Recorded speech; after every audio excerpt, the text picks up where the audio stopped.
Hi, everybody. It's Chris Maher. In this episode of Inside the Shot, we're going to do something a little bit different. I've invited another marching arts photographer to join me, and we're going to look at some of his photos. And he's going to also be doing a few episodes of his own with some of his favorite performers. So let's go inside the shot with Russ Tanakaya. Hey, Chris. Hey, Russ, good to see you.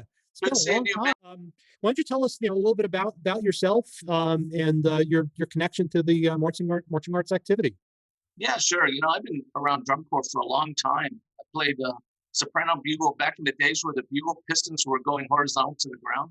That's how old I am. But I followed my kids through grade school and high school marching band and activities. And about 10 years ago, writing for Drum Corps World. So I am the super fan of drum corps. So I love to be around the activity and to interact with all of these performers. So I've been taking pictures for about 10 years. I'm the primary photographer for Pacific Crest Drum Corps. Find myself on the board of directors for Pacific Crest, for DCI, and also for the WGI World Champion Pulse Percussion Group. Can't wait to get back on the DCI field, though.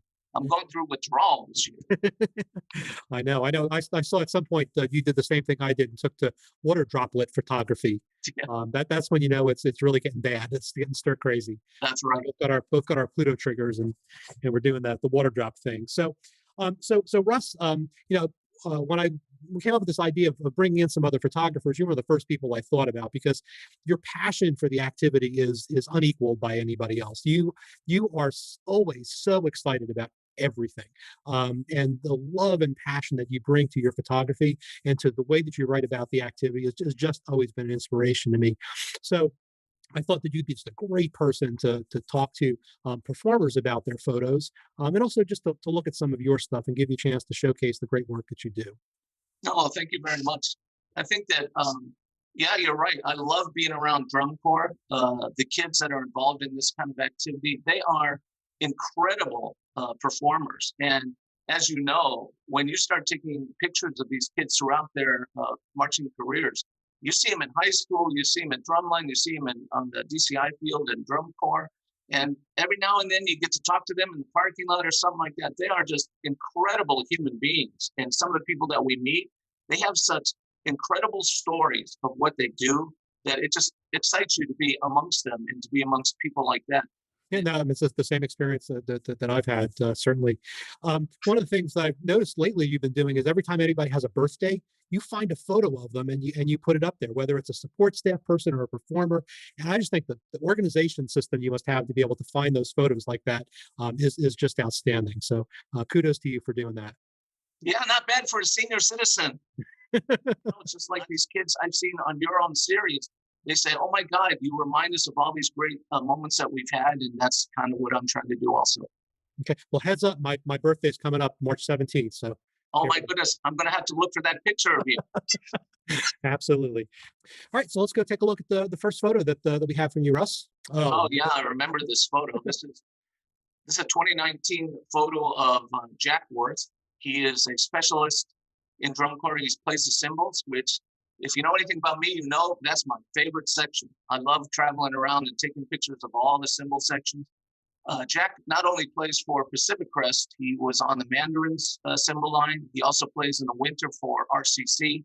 So the guy plays all year long on the cymbals, which is kind of a dying breed in DCI right now. mhm. And so I really like to focus on them.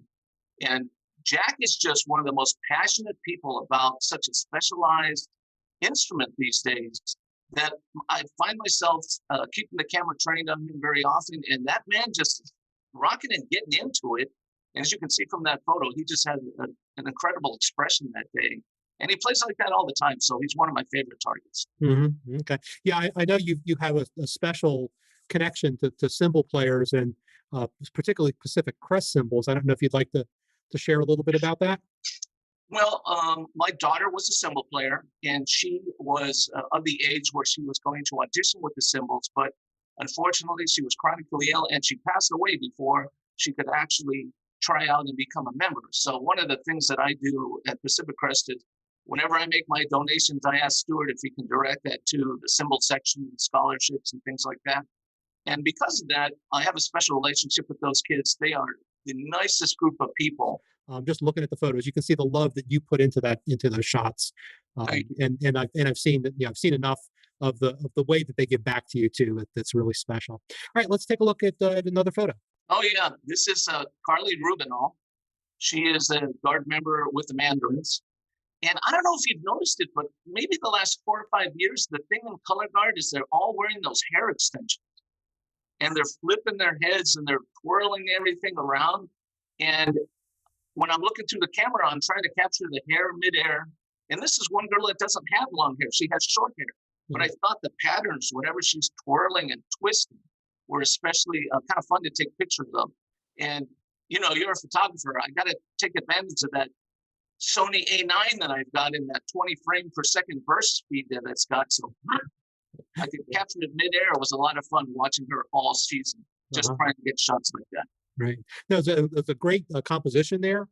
Just the way that she's framed, the way that the settings that you use to be able to get that, to really isolate her as a subject and really focus on her. I thought it's a really nice shot. I think we were lucky that day. That we've faced incredible challenges with lights in different stadiums.